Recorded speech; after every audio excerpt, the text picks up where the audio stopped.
Welcome, everyone. This is the MasterClass. My name is Patrick Nazareth. I have around 30 years of teaching experience and I'm here to help dispel your doubts, should you have any. Today, we are back at our explanation of Julius Caesar. Specifically, we are going to look at Act 4, Scene 2. In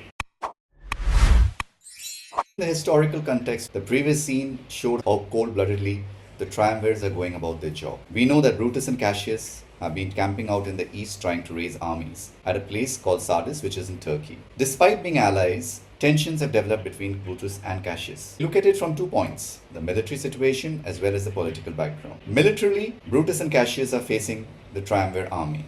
They are divided because Brutus accuses Cassius of giving positions to people who do not deserve them, simply because they have given him money for personal gain. This leads to a private quarrel which we are about to witness. Their political background, both men are under tremendous pressure. They have their own armies to pay. Enemies are approaching. The idealism that shaped the conspiracy has crumbled away. What happens to honor and friendship under the strain of war is what we are going to explore. Act 4, Scene 2. At the beginning, Brutus receives Lucilius, who has just come back from a meeting with Cassius. Lucilius informs Brutus his friendship is under strain. This is a pointer to deeper trouble happening. Cassius arrives with his army. Immediately, he accuses Brutus of thinking wrong things about him. Brutus refuses to argue publicly in front of the soldiers. Instead, he takes Cassius into his tent to speak privately. Why is this scene so important? We can now see that the trust that existed between Brutus and Cassius has been eroded. Brutus's insistence on dignity shows his honor, even in conflict. Lucilius' report foreshadows the quarrel. The friendship has turned formal. A brief summary of Act 4, Scene 2 then. The place, the camp near Sardis, before Brutus's tent. It is the time of the civil war after the assassination. Who are the characters who are going to be present? Brutus, Lucilius, Pindarus, Cassius, and the soldiers of both the armies. What happens here? Brutus stands before his tent with his army. Lucilius returns from Cassius's camp. Brutus asks him, "How was your reception?" And Lucilius replied that Cassius was courteous but restrained, not as warm as previously. Brutus instantly says, "A hot friend cooling," signaling that he understands there's been a change. At this point, Cassius comes in with his army. He's already furious. Brutus refuses to argue in front of the soldier, as this would damage their morale. What is the key quote here? "Speak your grief softly. I do know you well." Both the generals go into Brutus's armies are ordered to stand by. Scene ends. The quarrel is about to begin private. Lines 1 to 27. Cassius has received him with courtesy, but formal, measured courtesy. There is no longer the warmth that previously existed. Simply political politeness. This one small detail tells Brutus everything he wants to know. A hot friend cooling. Brutus diagnoses the situation instantly. Key quote, "When love begins to sicken and decay, it useth an enforced ceremony." Basically, genuine warmth has been replaced by simply polite formality. Brutus understands that the bond between the conspirators has started to fracture. Contrast the perceptiveness of Brutus's character. He reads that the friendship is cooled, but he cannot stop it. This foreshadows the scene's conflict. It also echoes the play's theme. Caesar's friends, they also concealed false loyalty. They also concealed cooling loyalty. Lines 28 to 52. He has come already angry, ready to fight. What is his very first line? "Most noble brother, you have done me wrong." He accuses Brutus in full view of their armies. What is the accusation about? Cassius's officer Lucius Pella. Brutus punished Pella despite Cassius's letters asking him not to do so. What does Brutus do? He refuses to argue publicly. Before the eyes of both our armies here, which should perceive nothing but love from us. He insists that the quarrel must be hidden from their soldiers. "Speak your grief softly, I know you well." Before the eyes of both our armies here. Why does this moment matter? It shows you Brutus trying to keep up appearances. It's both strategic and revealing of his character. He tries to give the appearance of unity, even though unity has died. It means that the problem is hidden rather than solved. This is the same impulse that made him spare Antony, just to maintain appearances. And now it is back. Lines 53 to the end. The scene closes as both the commanders agree to take the quarrel inside. Brutus invites Cassius into the tent and instructs Lucius, "Do you the like, and let no man come to our tent till we have done our conference." The armies stand outside. They are asked to wait. The private space of the tent becomes the arena for the confrontation. Why does Shakespeare stage this play this way? He is building suspense. The quarrel is coming, but not yet. The audience knows the argument will be fierce since Cassius is already very angry. Moving indoors signals a private, intimate battle, not a public one. The armies waiting outside show the stakes. After all, if the generals are fighting, the armies will dissolve. How does the scene function as a structural device? It is deliberately short. It's simply an introduction to scene 3. What does it establish? Cassius feels wrong. Brutus insists on dignity. Their friendship has less warmth in it than previously. The real drama is saved for the next scene. It is simply used to raise the audience's expectations. Lucilius's earlier report makes us, the audience, dread what is going to happen in the next scene. The characters then.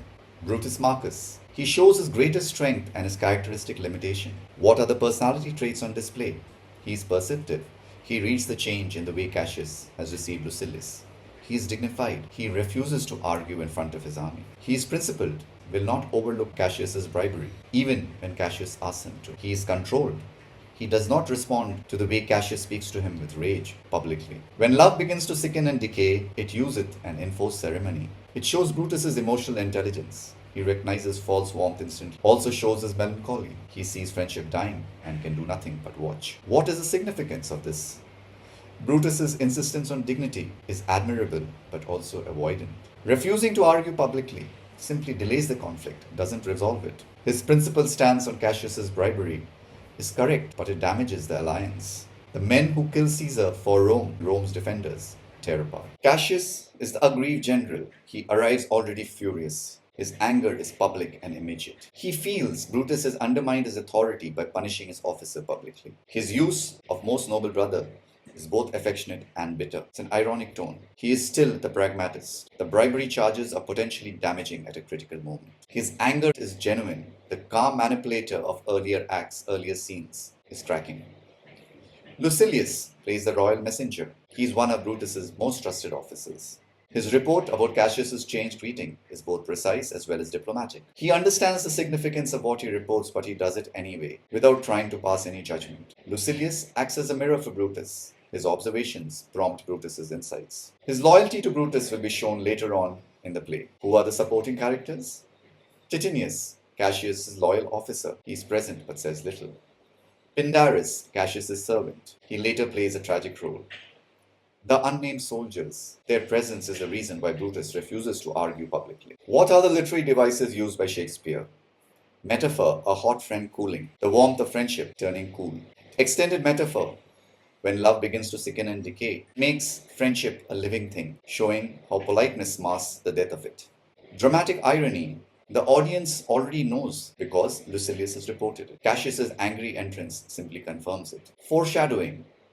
The angry accusation, the cooling friendship. We are now going to witness the quarrel that is coming in the next scene. Contrast Cassius's hot public anger versus the cold controlled dignity of Brutus. Irony. Cassius opens with most noble brother, and it contrasts with the accusations that follow. The imagery of illness. Love begins to sicken and decay. Disease imagery for a dying friendship. Friendship is a living thing that can fall ill and die. Setting as a symbol. It's a military camp, both armies watching on, shows us the political stakes involved. Moving indoors represents the personal intimacy of the quarrel. Structural tension. The scene deliberately withholds the full quarrel, ends when both of them move into the Brutus's tent. Understatement. The careful language that is used by Lucilius understates the seriousness of what he reports. What are the themes here? Friendship and betrayal. The friendship has been forged in a conspiracy, but it is fracturing under the pressure of war. Ideological bond cannot survive practical conflict. Honor and pragmatism. Brutus punishes Cassius's officer on principle. Cassius thinks this is naive. They need every ally they can get to face their enemies together. This battle between principle and pragmatism has been driving the play every time they meet. Appearance versus reality. Lucilius's report on Cassius shows how public performance marks the private reality. Leadership under pressure. Both men are facing a crisis of leadership that tests them. Brutus's response is to maintain dignity. Cassius's response is to confront directly. Neither approach resolves the underlying tension. The consequences of the assassination.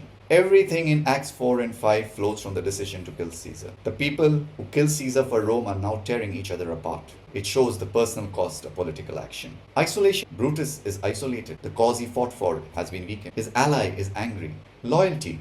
Lucilius's precise, loyal report. The army is waiting patiently outside. Contrast with the generals failing loyalty to each other. Shakespeare writes in Old English. Therefore, I have given you a vocabulary. I have given you the meanings of some words that you may find in the scene that you may not understand. Here I have given you some key passages from the scene. The speaker, the context, what it means. Read them and understand them carefully. What exam tips can I offer you? What do the examiners look for? Firstly, when love begins to sicken and decay.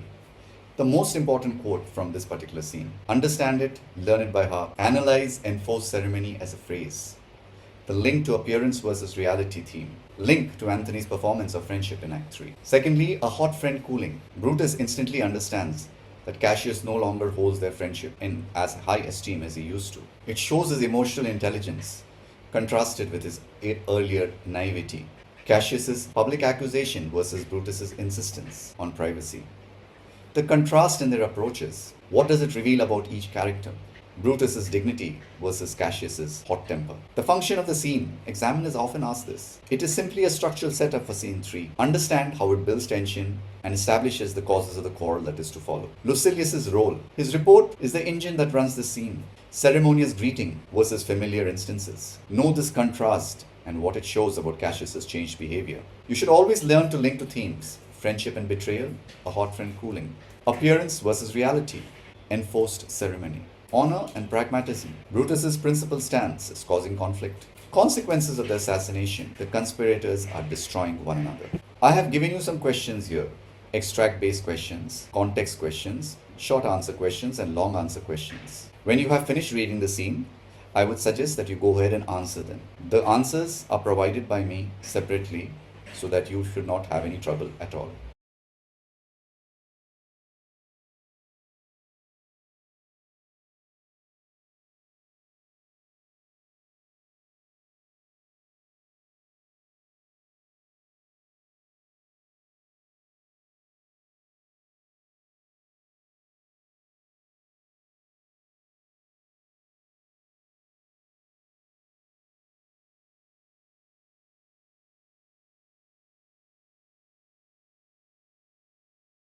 That is Julius Caesar, Act 4, Scene 2 for you then. I do hope I have been of help.